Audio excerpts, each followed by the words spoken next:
ಹಕ್ಕಿ ಜ್ವರದ ಬಗ್ಗೆ ಇತ್ತೀಚೆಗೆ ಚಿಕ್ಕಬಳ್ಳಾಪುರ ಮತ್ತು ಬಳ್ಳಾರಿ ಪ್ರದೇಶದಲ್ಲಿ ಹಕ್ಕಿ ಜ್ವರ ಕಂಡುಬಂದಿದ್ದು, ಅದಕ್ಕೆ ಪೂರಕವಾಗಿ ಅಂತೆ ನಮ್ಮ ಮೈಸೂರು ಝೂನಲ್ಲಿ ಈ ಪ್ರವೇಶ ದ್ವಾರದಲ್ಲಿ ಏನು ವಿಸಿಟರ್ಸ್ ನಮ್ಮ ಪ್ರವಾಸಿಗರು ಬರ್ತಾರೆ ಅಲ್ಲಿ ಫುಟ್ ಟಿಪ್ಸ್ ಅಂತ ಹೇಳಿ ಅದನ್ನು ವ್ಯವಸ್ಥೆ ಮಾಡಿರ್ತೀವಿ. ಎಲ್ಲ ಪ್ರಾಣಿಗಳು ಮನೆಗಳಲ್ಲೂ ಸಮೇತ ಫುಟ್ ಟಿಪ್ಸ್ ಅಂದರೆ ಕಾಲನ್ನು ಅದನ್ನು ರದ್ದುಕೊಂಡು ಅದರಿಂದ ಒಳಗಡೆ ಹೋಗಬೇಕು, ಅದನ್ನು ತೊಗೊಂಡಿದ್ದೀವಿ. ಮತ್ತು ಈಗ ಒಂದು ಪ್ರಾಣಿ ಮನೆಯಿಂದ ಇನ್ನೊಂದು ಪ್ರಾಣಿ ಮನೆಗೆ ಅಲ್ಲಿ ಕ್ಲೀನ್ ನೋಡ್ಕೊಂತಂಥ ಪ್ರಾಣಿ ಪಾಲಕರು ಸಮೇತ ಒಂದು ಮನೆಯಿಂದ ಇನ್ನೊಂದು ಮನೆಗೆ ಹೋಗಾಗಿಲ್ಲ, ಅವರು ಆ ಮನೆಗಳಲ್ಲೇ ಇರಬೇಕು. ಮತ್ತು ಅಲ್ಲಿ ಮುಂಜಾಗ್ರತಾ ಕ್ರಮವಾಗಿ ಅವರಿಗೆ PPE ಕಿಟ್ಟು ಮತ್ತು ಮಾಸ್ಕು, ಹ್ಯಾಂಡ್ ಇದು ಗ್ಲೋವರ್ಸು ಇವನ್ನೆಲ್ಲ ಆಲ್ರೆಡಿ ಈಗಾಗಲೇ ಅವ್ರಿಗೆ ಸಪ್ಲೈ ಮಾಡಿದ್ದೀವಿ. ಅದನ್ನು ನಮ್ಮ ವೆಟ್ ಟೀಮು ನಿರಂತರವಾಗಿ ಸೂಪರ್ವಿಷನ್ನು ಮಾಡ್ತಿರ್ತಾರೆ.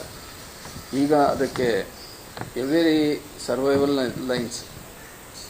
ಸರ್ವೆಲೆನ್ಸ್ ಮಾಡಿ ಮೃಗಾಲಯ, ಕಾರಂಜಿ ಮತ್ತು ಕೂರ್ಗಳ್ಳಿ ಮನೆಗಳಿಂದ ಏನದು ಪೀಕಲ್ಸ್ ಅಂದರೆ ಮಲನ ಕಲೆಕ್ಟ್ ಮಾಡಿ ಅದನ್ನು ಸೂಕ್ತ ಲ್ಯಾಬುಗಳಿಗೆ ಪ್ರತಿನಿತ್ಯ ಅಂದರೆ ಆ ಥರ ಸಿಂಪ್ಟಮ್ ಕಂಡು ಬಂದ ತಕ್ಷಣ ಲ್ಯಾಬುಗಳಿಗೆ ಕಳಿಸಿ ಅದರಿಂದ ಪರೀಕ್ಷಾ ವರದಿಗಳನ್ನು ಸಮೇತ ತರಿಸ್ಕೊಳ್ಳೋ ವ್ಯವಸ್ಥೆನೂ ಸಮೇತ ಈಗಾಗಲೇ ಮಾಡಲಾಗಿದೆ.